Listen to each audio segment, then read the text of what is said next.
Welcome to Thrilling Tales of Adventure. I'm Mardell, and for Season 2, I have 4 short stories I want to share with you. The first is The Most Dangerous Game by Richard Connell.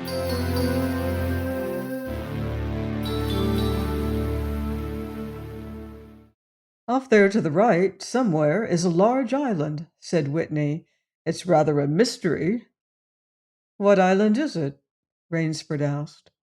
The old charts call it Ship Trap Island, Whitney replied. A suggestive name, isn't it? Sailors have a curious dread of the place. I don't know why.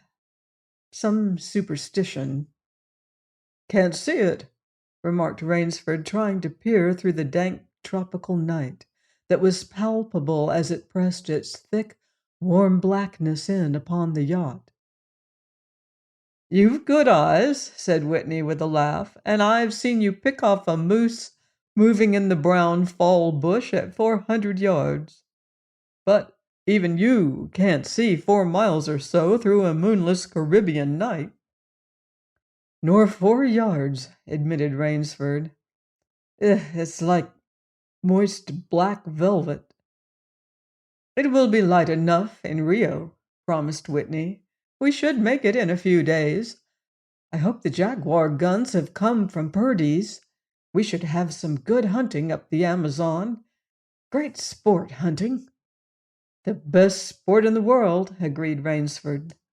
For the hunter, amended Whitney, not for the Jaguar. Don't talk rot, Whitney, said Rainsford. You're a big game hunter, not a philosopher. Who cares how a jaguar feels? Perhaps the jaguar does, observed Whitney.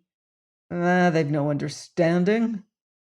Even so, I rather think they understand one thing, fear. The fear of pain and the fear of death. Nonsense, laughed Rainsford. This hot weather is making you soft, Whitney. Be a realist. The world is made up of 2 classes, the hunters and the huntees. Luckily, you and I are hunters. Do you think we've passed that island yet? I can't tell in the dark. I hope so. Why? Asked Rainsford. Well, the place has a reputation. A bad one. Cannibals? Suggested Rainsford. Hardly. Even cannibals wouldn't live in such a god-forsaken place. But it's gotten into sailor lore somehow. Didn't you notice that the crew's nerves seemed a bit jumpy today? They were a bit strange, now you mention it, even Captain Nielsen. Yes, even that tough-minded old Swede who'd go up to the devil himself and ask him for a light. Those fishy blue eyes held a look I never saw there before. All I could get out of him was, "This place has an evil name among seafaring men, sir." Then he said to me very gravely, "Don't you feel anything?" As if the air about us was actually poisonous. Now you mustn't laugh when I tell you this. I did feel something like a sudden chill. There was no breeze. The sea was as flat as a plate-glass window. We were drawing near the island then. What I felt was a mental chill, a sort of sudden dread. Pure imagination, said Rainsford. One superstitious sailor can taint the whole ship's company with his fear.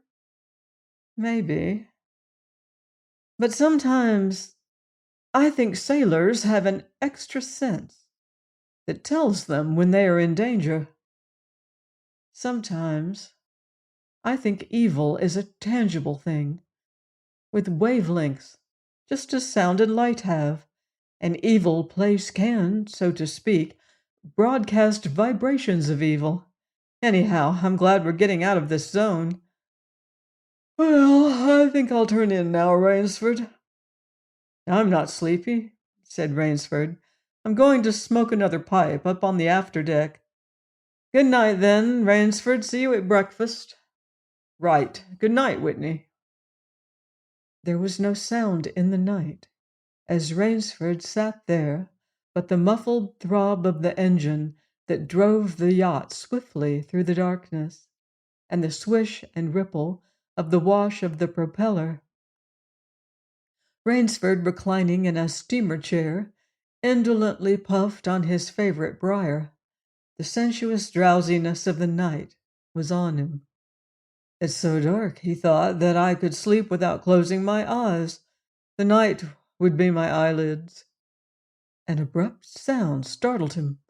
Off to the right he heard it, and his ears, expert in such matters, could not be mistaken.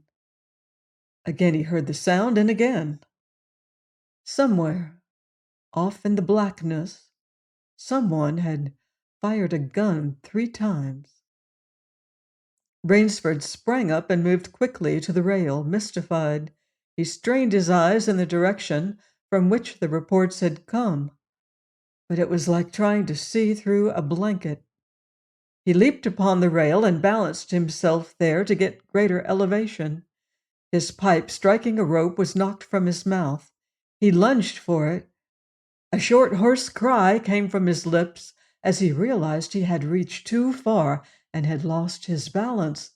The cry was pinched off short as the blood-warm waters of the Caribbean Sea closed over his head.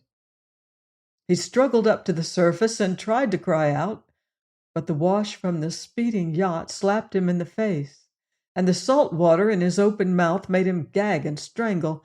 Desperately, he struck out with strong strokes after the receding lights of the yacht, but he stopped before he had swum 50 feet.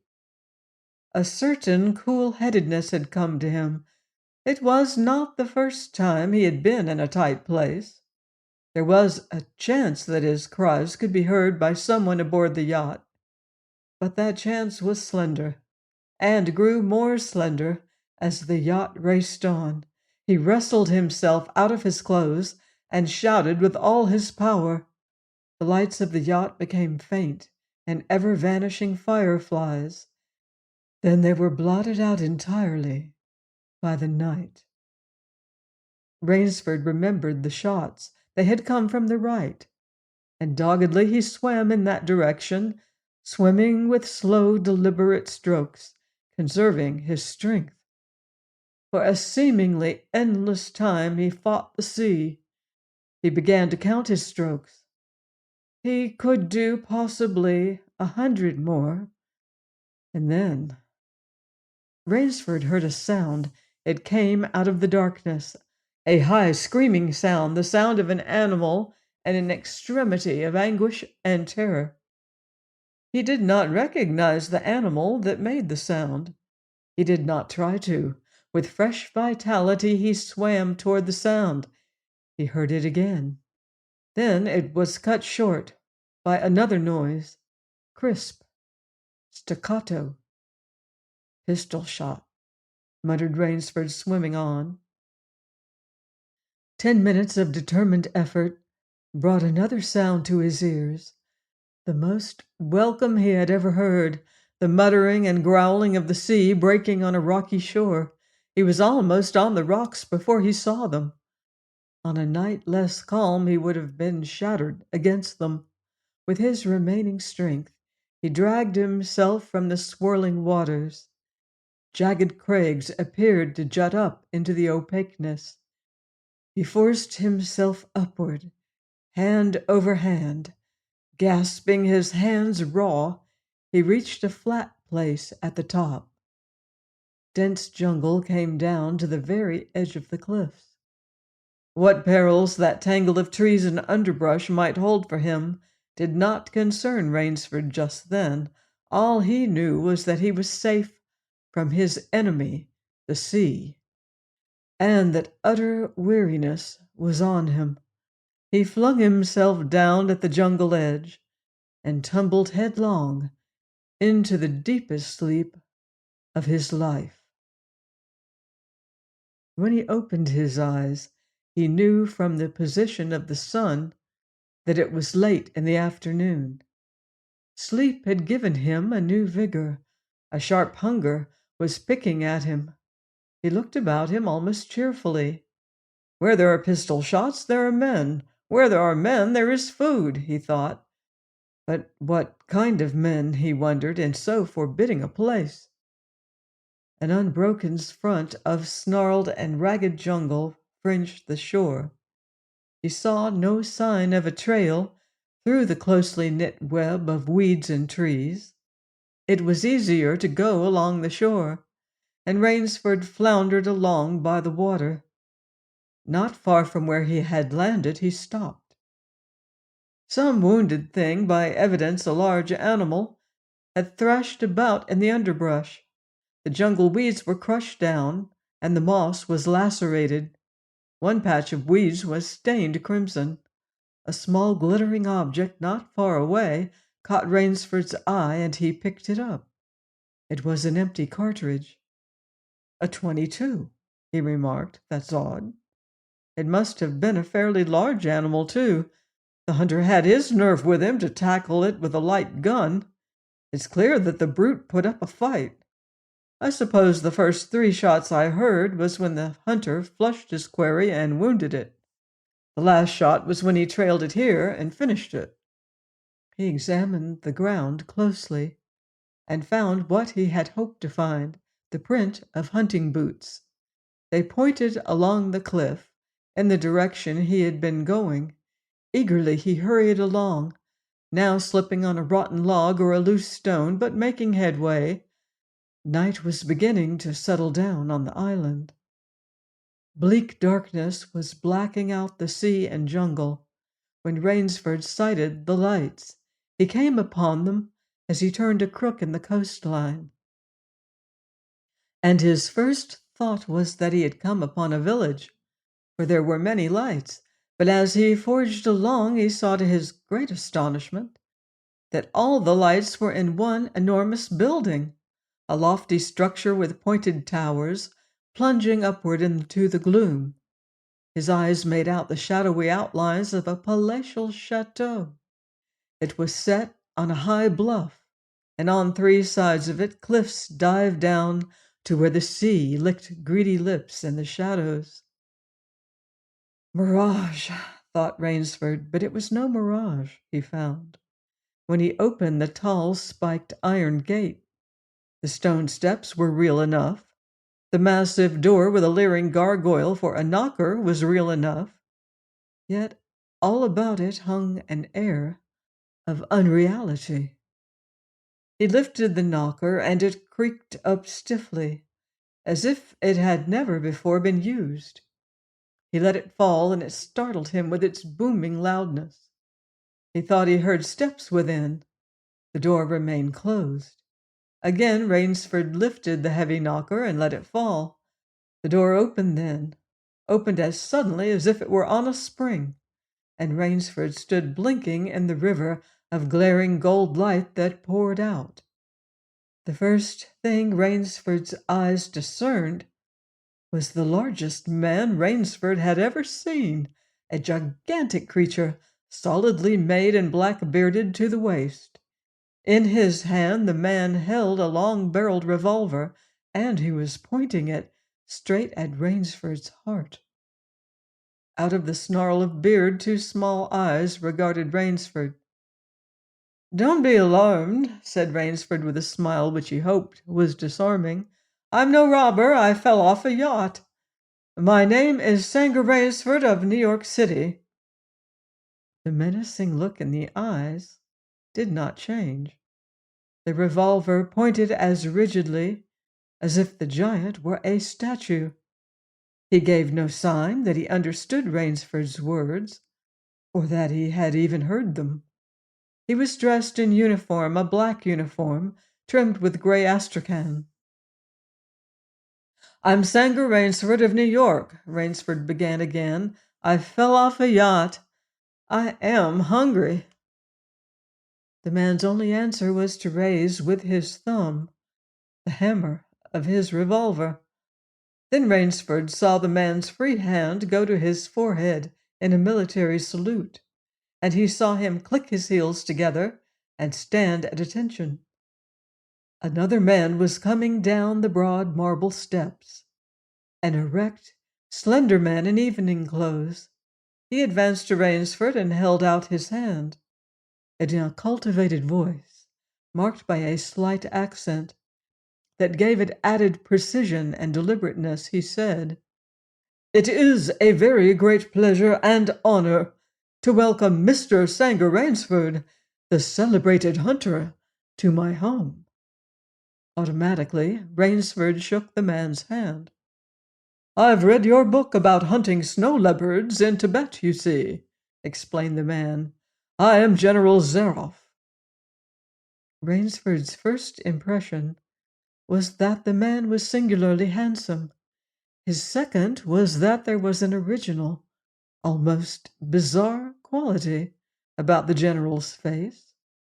He was a tall man, past middle age, for his hair was vivid white, but his thick eyebrows and pointed military mustache were as black as the night from which Rainsford had come. His eyes, too, were black and very bright. He had high cheekbones, a sharp-cut nose, a spare dark face, the face of a man used to giving orders, the face of an aristocrat. Turning to the giant in uniform, the general made a sign. The giant put away his pistol, saluted, withdrew. "Ivan is an incredibly strong fellow," remarked the general, "but he has the misfortune to be deaf and dumb. A simple fellow, but I am afraid, like all his race, a bit of a savage." "Is he Russian?" "He is a Cossack," said the general, and his smile showed red lips and pointed teeth. "So am I." "Come," he said, "we shouldn't be chatting here. We can talk later. Now you want clothes, food, rest. You shall have them. This is a most restful spot." Ivan had reappeared, and the general spoke to him with lips that moved, but gave forth no sound. "Follow Ivan, if you please, Mr. Rainsford," said the general. "I was about to have my dinner when you came. I'll wait for you. You'll find that my clothes will fit you, I think." It was to a huge beam-ceiling bedroom, with a canopied bed big enough for 6 men, that Rainsford followed the silent giant. Ivan laid out an evening suit, and Rainsford, as he put it on, noticed that it came from a London tailor who ordinarily cut and sewed for none below the rank of duke. The dining room to which Ivan conducted him was in many ways remarkable.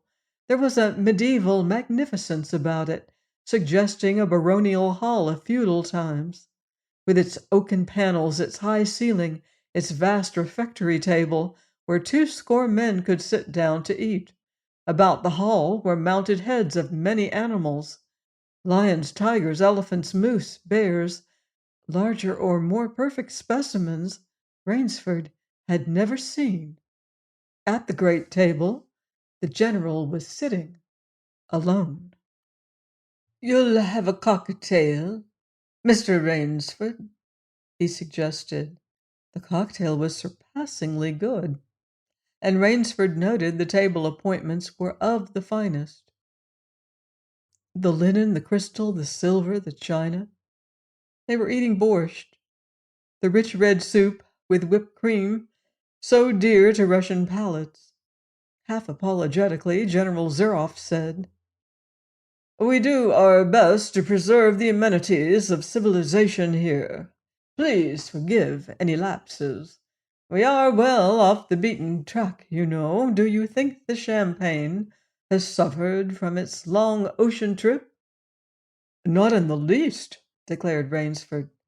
He was finding the general a most thoughtful and affable host, a true cosmopolite. But there was one small trait of the general's that made Rainsford uncomfortable. Whenever he looked up from his plate, he found the general studying him, appraising him narrowly. "Perhaps," said General Zeroff, "you were surprised that I recognized your name. You see, I read all books on hunting published in English, French, and Russian. I have but one passion in my life, Mr. Rainsford, and it is the hunt.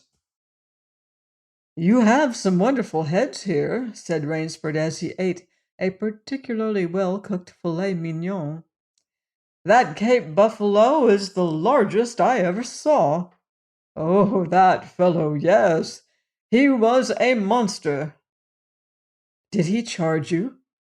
Hurled me against a tree, said the general. Fractured my skull. But I got the brute. I've always thought, said Rainsford, that the Cape buffalo is the most dangerous of all big game. For a moment, the general did not reply. He was smiling, his curious, red-lipped smile. Then he said slowly, No, you are wrong, sir. The Cape buffalo is not the most dangerous big game. He sipped his wine. Here in my preserve on this island, he said in the same slow tone, I hunt more dangerous game. Rainsford expressed his surprise. Is there big game on this island? The general nodded. The biggest. Really? Oh, it isn't here. Naturally, of course, I have to stock the island. What have you imported, General? Rainsford asked. Tigers? The general smiled. No, he said. Hunting tigers ceased to interest me some years ago. I exhausted their possibilities, you see. No thrill left in tigers, no real danger. I live for danger, Mr. Rainsford. The general took from his pocket a gold cigarette case and offered his guest a long black cigarette with a silver tip. It was perfumed and gave off a smell like incense. We shall have some capital hunting, you and I, said the general. I shall be most glad to have your society. But what game? Began Rainsford. I'll tell you, said the general. You will be amused, I know. I think I may say in all modesty that I have done a rare thing. I have invented a new sensation. May I pour you another glass of port, Mr. Rainsford? Thank you, General. The general filled both glasses and said, God makes some men poets. He makes kings, some beggars. Me he made a hunter. My hand was made for the trigger. My father said he was a very rich man with 250,000 acres in the Crimea, and he was an ardent sportsman. When I was only 5 years old, he gave me a little gun, specially made in Moscow for me, to shoot sparrows with. When I shot some of his prize turkeys with it, he did not punish me. He complimented me on my marksmanship. I killed my first bear in the Caucasus when I was 10. My whole life has been one prolonged hunt. I went into the army, it was expected of noblemen's sons, and for a time commanded a division of Cossack cavalry, but my real interest was always the hunt. I have hunted every kind of game in every land. It would be impossible for me to tell you how many animals I have killed. The general puffed at his cigarette. After the debacle in Russia, I left the country, for it was imprudent for an officer of the Tsar to stay there. Many noble Russians lost everything. I luckily had invested heavily in American securities, so I shall never have to open a tea-room in Monte Carlo or drive a taxi in Paris. Naturally, I continued to hunt. Grizzlies in your Rockies, crocodiles in the Ganges, rhinoceroses in East Africa. It was in Africa that the Cape buffalo hit me and laid me up for 6 months. As soon as I recovered, I started for the Amazon to hunt jaguars, for I had heard they were unusually cunning. They weren't, the Cossack sighed. They were no match at all for a hunter with his wits about him and a high-powered rifle. I was bitterly disappointed. I was lying in my tent with a splitting headache one night when a terrible thought pushed its way into my mind. Hunting was beginning to bore me, and hunting, remember, had been my life. I have heard that in America businessmen often go to pieces when they give up the business that has been their life. Yes, that's so, said Rainsford. The general smiled. I had no wish to go to pieces, he said. I must do something. Now mine is an analytical mind, Mr. Rainsford. Doubtless that is why I enjoy the problems of the chase. No doubt, General Zeroff. So, continued the general, I asked myself, why? The hunt no longer fascinated me. You are much younger than I am, Mr. Rainsford, and have not hunted as much. But you, perhaps, can guess the answer. What was it? Simply this. Hunting had ceased to be what you call a sporting proposition. It had become too easy. I always got my quarry. Always. There is no greater bore than perfection. The general lit a fresh cigarette.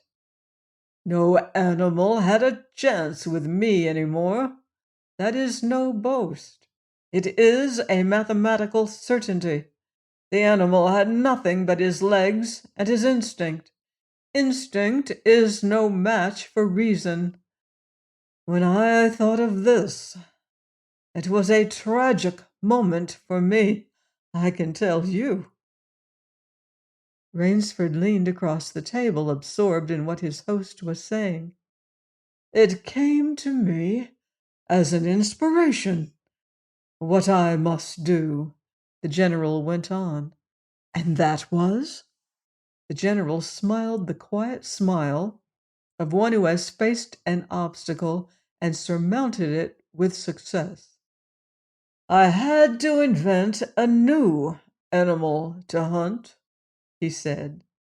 A new animal? You're joking. Not at all, said the general. I never joke about hunting. I needed a new animal. I found one. So I bought this island, built this house, and here I do my hunting. The island is perfect for my purposes. There are jungles with a maze of trails in them, hills, swamps. But the animal, General Zeroff. Oh, said the general, it supplies me with the most exciting hunting in the world. No other hunting compares with it for an instant. Every day I hunt, and I never grow bored now, for I have a quarry with which I can match my wits.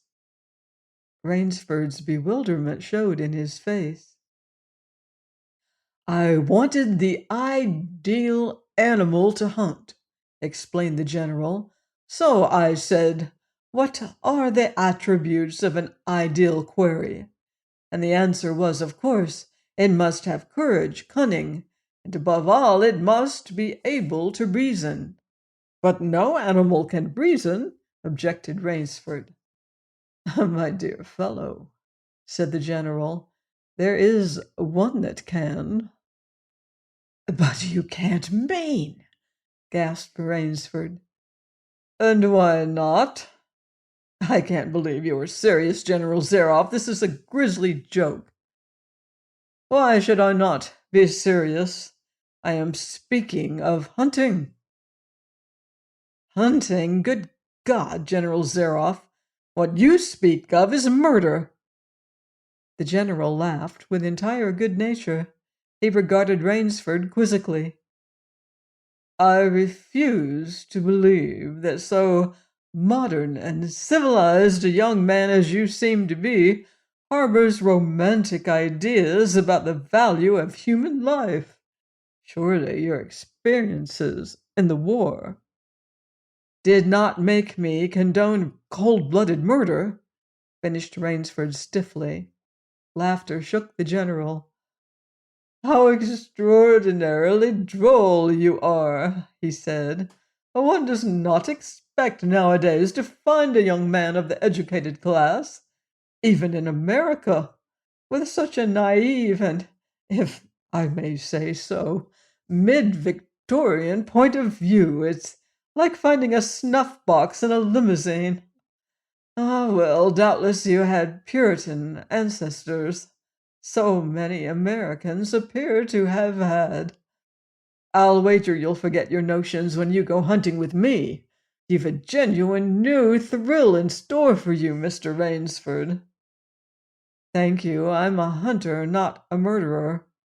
"Dear me," said the general, quite unruffled. "Again, that unpleasant word. But I think I can show you that your scruples are quite ill-founded." "Yes?" "Life is for the strong, to be lived by the strong, and if needs be, taken by the strong. The weak of the world were put here to give the strong pleasure. I am strong. Why should I not use my gift? I wish to hunt. Why should I not? I hunt the scum of the earth, sailors from tramp ships, lascars, blacks, Chinese, whites, mongrels. A thoroughbred horse or a hound is worth more than a score of them." "But they are men," said Rainsford hotly. "Precisely," said the general. "That is why I use them. It gives me pleasure. They can reason after a fashion, so they are dangerous." "But where do you get them?" The general's left eyelid fluttered down in a wink. "This island is called Shiptrap," he answered. "Sometimes an angry god of the high seas sends them to me. Sometimes, when Providence is not so kind, I help Providence a bit. Come to the window with me." Rainsford went to the window and looked out toward the sea. "Watch! Out there!" exclaimed the general, pointing into the night. Rainsford's eyes saw only blackness, and then as the general pressed a button, far out to sea, Rainsford saw the flash of lights. The general chuckled. "They indicate a channel," he said, "where there's none. Giant rocks with razor edges crouch like a sea monster with wide open jaws. They can crush a ship as easily as I crush this nut." He dropped a walnut on the hardwood floor and brought his heel grinding down on it. "Oh, yes," he said casually, as if in answer to a question. "I have electricity. We try to be civilized here." "Civilized, and you shoot down men?" A trace of anger was in the general's black eyes, but it was there for but a second, and he said, in his most pleasant manner, "Dear me, what a righteous young man you are! I assure you I do not do the thing you suggest. That would be barbarous. I treat these visitors with every consideration. They get plenty of good food and exercise. They get into splendid physical condition. You shall see for yourself tomorrow." "What do you mean?" "We'll visit my training school," smiled the general. "It's in the cellar.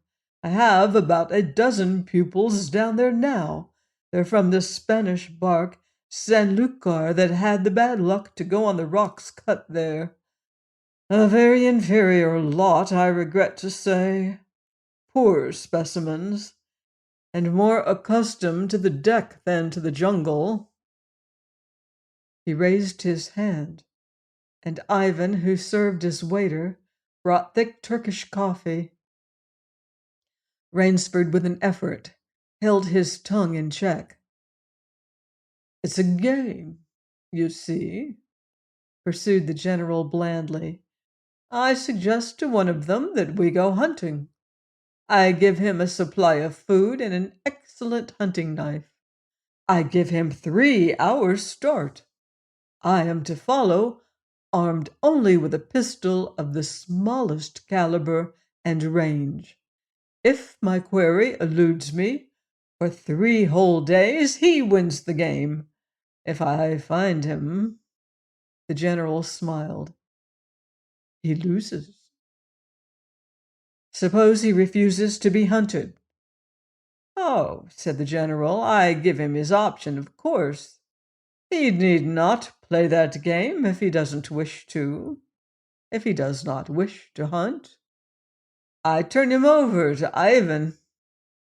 Ivan once had the honor of serving as official nauter to the great white Tsar, and he has his own ideas of sport.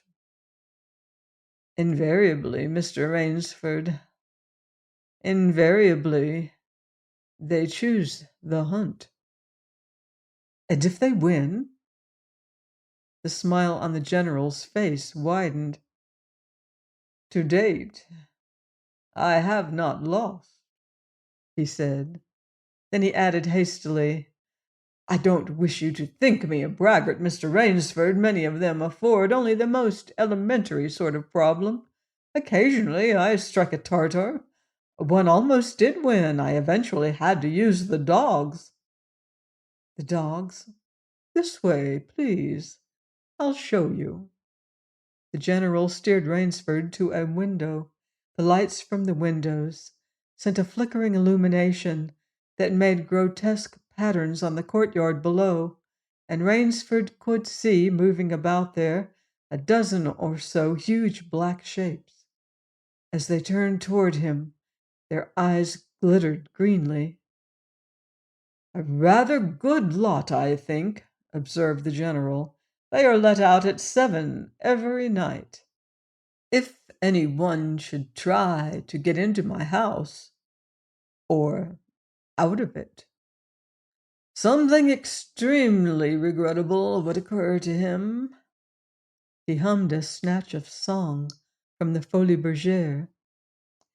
"And now," said the general, "I want to show you my new collection of heads. Will you come with me to the library?" "I hope," said Rainsford, "that you will excuse me tonight, General Zeroff. I'm really not feeling well at all." "Oh, indeed?" the general inquired solicitously. "Well, I suppose that's only natural after your long swim. You need a good, restful night's sleep. Tomorrow you'll feel like a new man, I'll wager. Then we'll hunt. Eh? I've one rather promising prospect." Rainsford was hurrying from the room. "Sorry you can't go with me tonight," called the general. "I expect rather fair sport. A big, strong black. He looks resourceful. Well, good night, Mr. Rainsford. I hope you have a good night's rest." The bed was good, and the pajamas of the softest silk, and he was tired in every fiber of his being. But nevertheless, Rainsford could not quiet his brain with the opiate of sleep. He lay, eyes wide open. Once he thought he heard stealthy steps in the corridor outside his room. He sought to throw open the door. It would not open. He went to the window and looked out. His room was high up in one of the towers. The lights of the chateau were out now, and it was dark and silent. But there was a fragment of sallow moon, and by its wan light he could see dimly the courtyard. And there, weaving in and out in the pattern of shadow, were black, noiseless forms. The hounds heard him at the window and looked up expectantly with their green eyes. Rainsford went back to the bed and lay down. By many methods, he tried to put himself to sleep. He had achieved a doze when just as morning began to come. He heard, far off in the jungle, the faint report of a pistol. General Zaroff did not appear until luncheon. He was dressed faultlessly in the tweeds of a country squire. He was solicitous about the state of Rainsford's health. As for me, sighed the general, I do not feel so well. I am worried, Mr. Rainsford. Last night I detected traces of my old complaint. To Rainsford's questioning glance, the general said, Ennui, boredom. Then, taking a second helping of crepe Suzette, the general explained, The hunting was not good last night. The fellow lost his head. He made a straight trail that offered no problems at all. That's the trouble with these sailors. They have dull brains to begin with, and they do not know how to get about in the woods. They do excessively stupid and obvious things. It's most annoying. Will you have another glass of Chablis, Mr. Rainsford? General, said Rainsford firmly, I wish to leave this island at once. The general raised his thickets of eyebrows. He seemed hurt. But, my dear fellow, the general protested, you've only just come. You've had no hunting. I wish to go today, said Rainsford. He saw the dead black eyes of the general on him, studying him. General Zaroff's face suddenly brightened. He filled Rainsford's glass with a venerable Chablis from a dusty bottle. Tonight, said the general, we will hunt, you and I. Rainsford shook his head. No, General, he said, I will not hunt. The general shrugged his shoulders and delicately ate a hothouse grape. As you wish, my friend, he said. The choice rests entirely with you. But may I not venture to suggest that you will find my idea of sport more diverting than Ivan's? He nodded toward the corner to where the giant stood scowling, his thick arms crossed on his hogshead of a chest.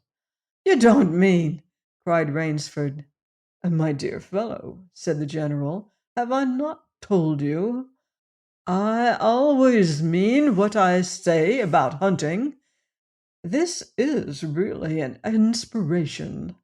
I drink to a foeman worthy of my steel at last. The general raised his glass, but Rainsford sat staring at him. You'll find this game worth playing, the general said enthusiastically. Your brain against mine, your woodcraft against mine, your strength and stamina against mine. Outdoor chess. And the stake is not without value, eh? And if I win, began Rainsford huskily, I'll cheerfully acknowledge myself defeated if I do not find you by midnight of the third day, said General Zaroff. My sloop will place you on the mainland near a town. The general read what Rainsford was thinking. Oh, you can trust me, said the Cossack. I will give you my word as a gentleman and a sportsman. Of course, you, in turn, must agree to say nothing of your visit here. I'll agree to nothing of the kind, said Rainsford. Oh, said the general, in that case, but why discuss that now? 3 days hence we can discuss it over a bottle of Veuve Clicquot, unless... The general sipped his wine. Then a businesslike air animated him. Ivan, he said to Rainsford, will supply you with hunting clothes, food, a knife. I suggest you wear moccasins. They leave a poorer trail. I suggest, too, that you avoid the big swamp and the southeast corner of the island. We call it Death Swamp. There's quicksand there. One foolish fellow tried it. The deplorable part of it was that Lazarus followed him. You can imagine my feelings, Mr. Rainsford. I loved Lazarus. He was the finest hound in my pack. Well, I must beg you to excuse me now. I always take a siesta after lunch. You'll hardly have time for a nap, I fear. You'll want to start, no doubt. I shall not follow till dusk. Hunting at night is so much more exciting than by day, don't you think? Au revoir, Mr. Rainsford, au revoir. General Zaroff, with a deep courtly bow, strolled from the room. From another door came Ivan. Under one arm he carried khaki hunting clothes, a haversack of food, a leather sheath containing a long-bladed hunting knife. His right hand rested on a cocked revolver thrust in the crimson sash about his waist. Rainsford had fought his way through the bush for 2 hours.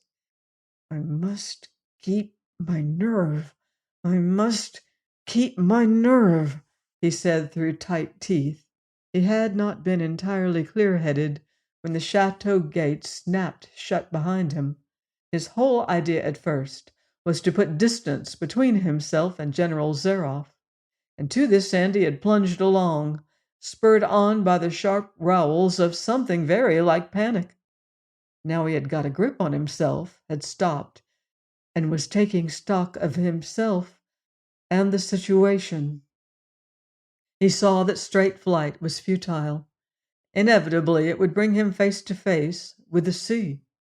He was in a picture with a frame of water, and his operations clearly must take place within that frame. I'll give him a trail to follow, muttered Rainsford, and he struck off from the rude path he had been following into the trackless wilderness. He executed a series of intricate loops. He doubled on his trail again and again, recalling all the lore of the fox hunt and all the dodges of the fox. Night found him leg-weary, with hands and face lashed by the branches, on a thickly wooded ridge.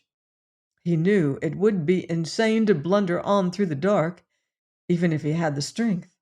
His need for rest was imperative, and he thought, I've played the fox, now I must play the cat of the fable.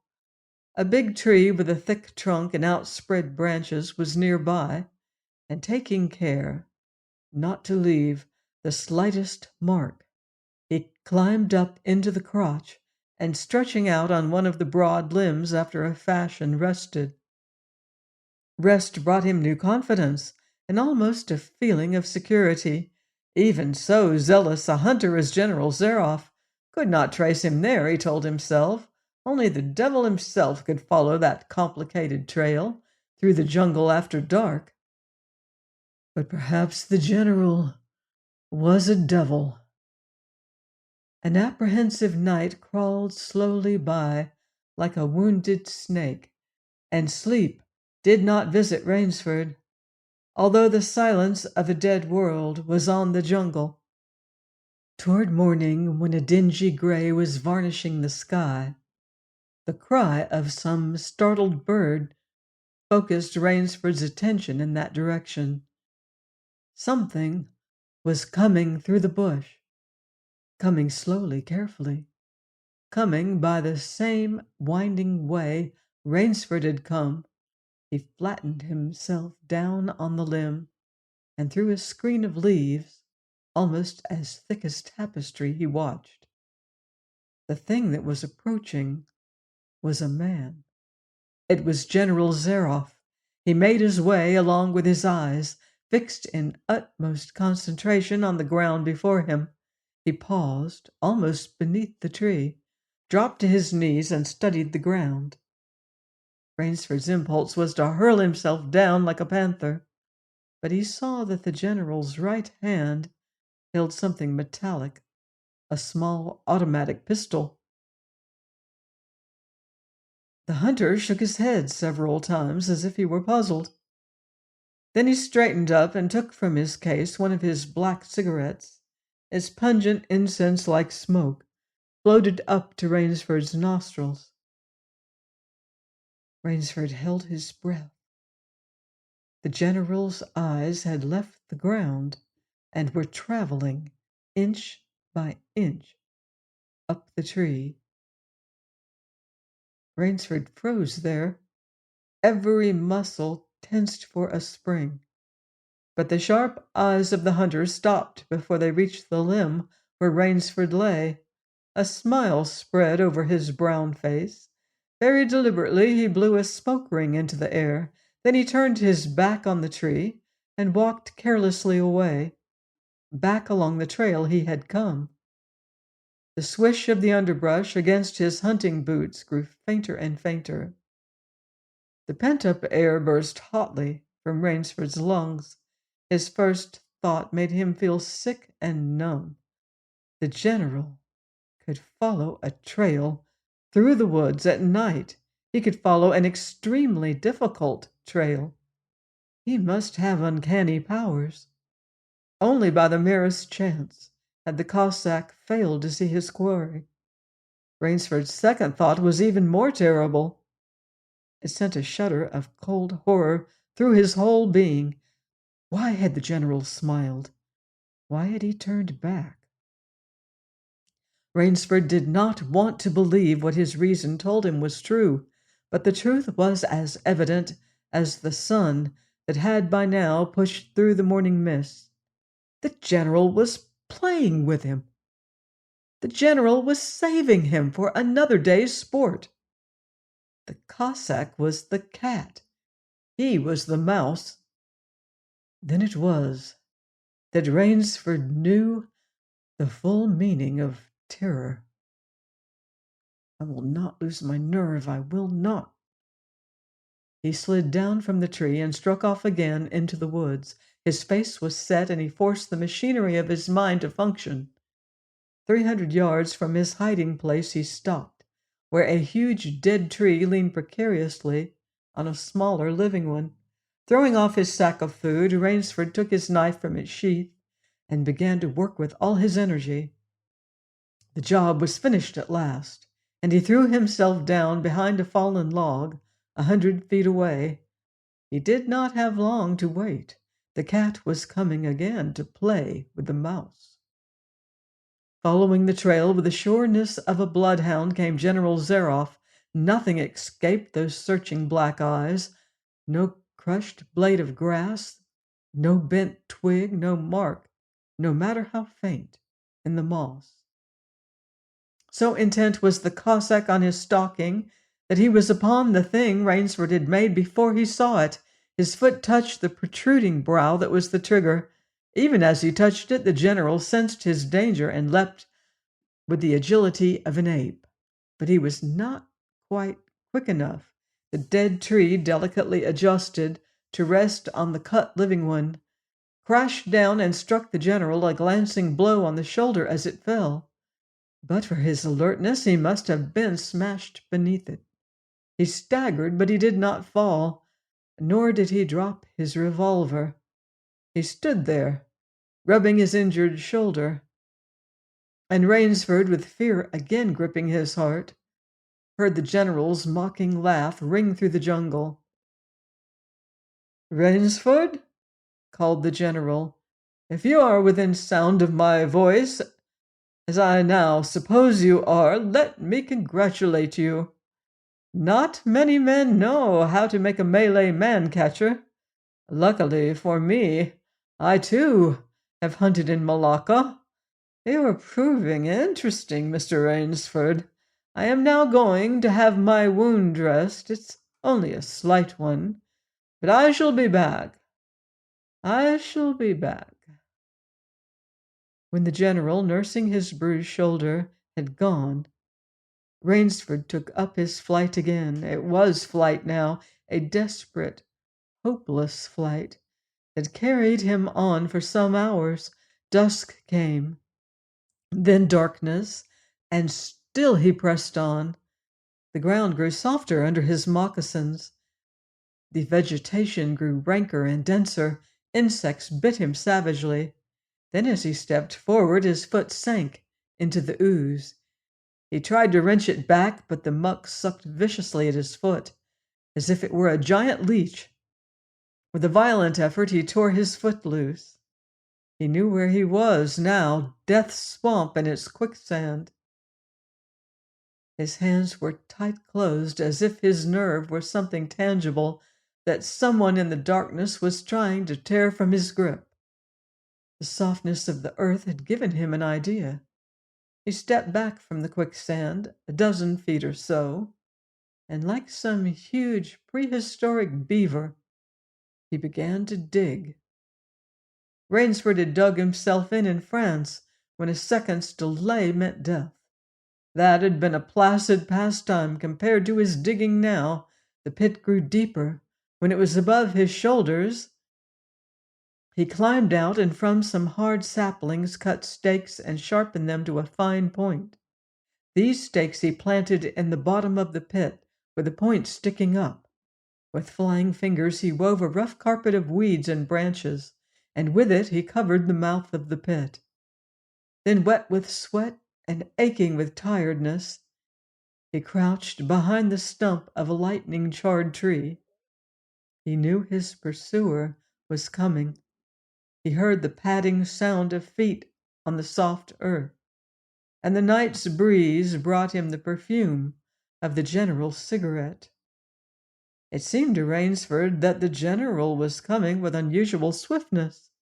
He was not feeling his way along foot by foot. Rainsford, crouching there, could not see the general, nor could he see the pit. He lived a year in a minute. Then he felt an impulse to cry aloud with joy, for he heard the sharp crackle of the breaking branches as the cover of the pit gave way.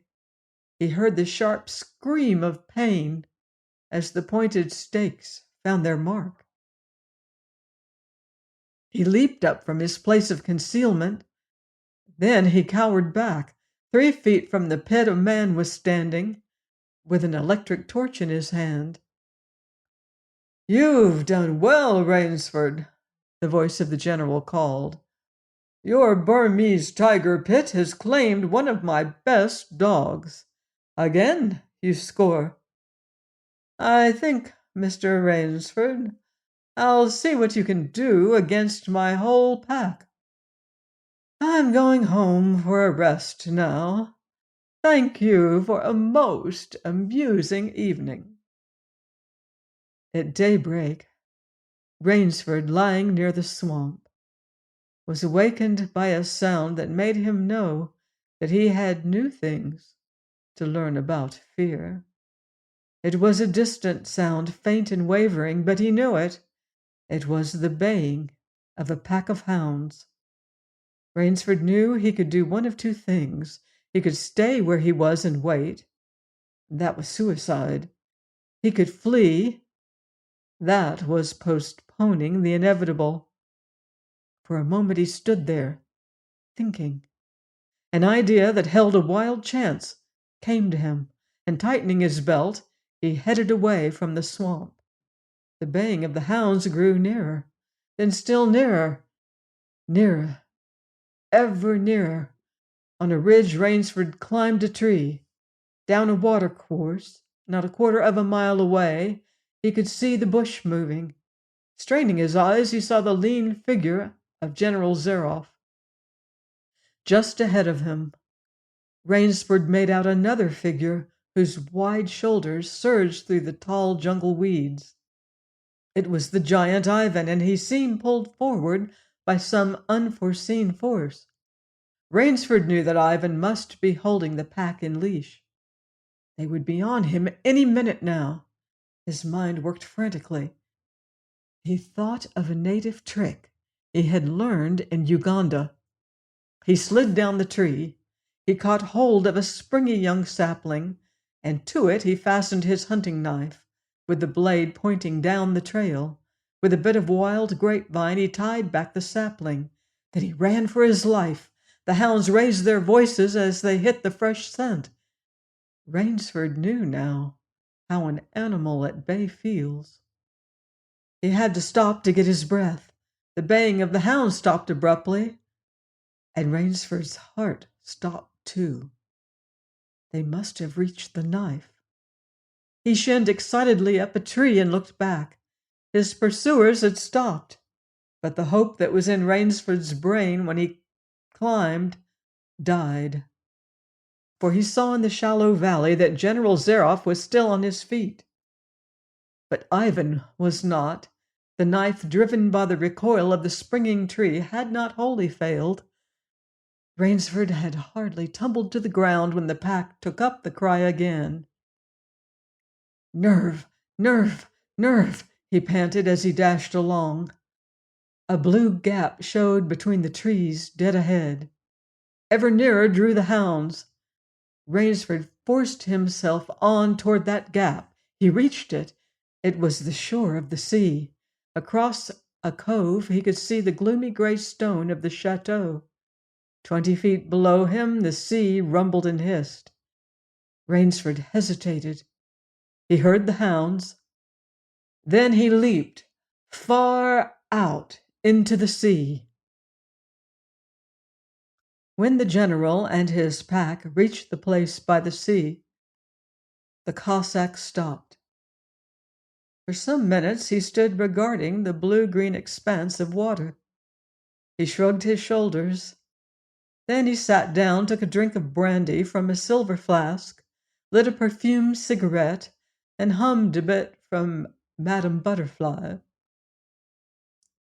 General Zaroff had an exceedingly good dinner in his great paneled dining hall that evening. With it he had a bottle of Paul Roger and half a bottle of Chambertin. 2 slight annoyances kept him from perfect enjoyment.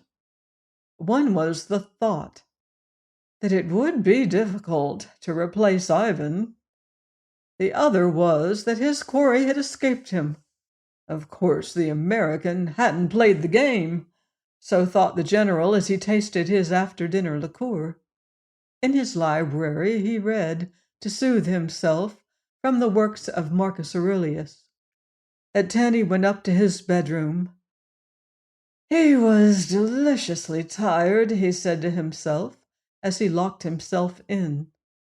There was a little moonlight, so before turning on his light, he went to the window and looked down at the courtyard.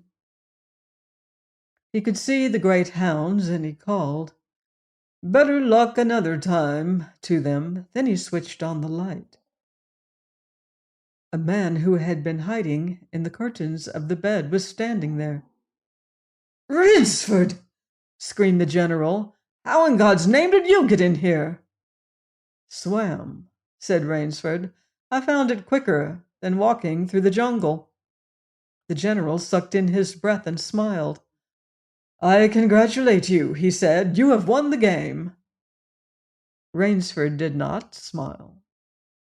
"I am still a beast at bay," he said in a low, hoarse voice. "Get ready, General Zaroff." The general made one of his deepest bows. "I see," he said. "Splendid. One of us is to furnish a repast for the hounds. The other will sleep in this very excellent bed. On guard, Rainsford." He had never slept in a better bed, Rainsford decided. A film was made of this story in 1932, starring Joel McCrea and Fay Wray, with British actor Leslie Banks giving a memorable performance as Count Zaroff. If you love old films, it's not to be missed. Please join me next time for another exciting story here on Thrilling Tales of Adventure.